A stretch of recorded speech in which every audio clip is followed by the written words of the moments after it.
సహాయం పొందినట్లు కృపాసనం చెంతకు ధైర్యముగా మనం వెళ్ళినప్పుడు, ఆయన మీడియేటర్స్ సేవకులు చెప్తేనే నేను వింటాను, లేదు ప్రవక్తలు ప్రార్థన చేస్తాను వింటానని చెప్పలేదు.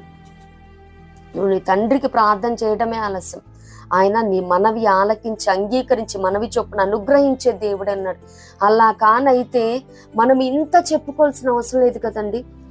ఇప్పుడు సర్టెన్ కైండ్ ఆఫ్ పీపుల్కే నేను వాళ్ళ ప్రార్థనే ఆలకిస్తాను, వాళ్ళే నా దగ్గరికి రావాలి. మరి ఇంతకు ముందు మన పితరుల దినాల్లో ఆ మాదిరే ఉండేది. వారు లేవి గోత్రానికి, మరి 12 గోత్రాలు లేవి గోత్రాన్ని ఎంచుకున్నాడు. ఆ లేవీల్లో కూడా మరి కట్టెలు కొట్టే వాళ్ళని, అక్కడ యాజకులను పని చేసే వాళ్ళని, రొట్టెలు సమకూర్చే వాళ్ళని, నానా రకాలుగా పాత్రలు క్లీన్ చేసే వాళ్ళని, ఇలా నానా రకాలుగా పరిచయలు చేశారు.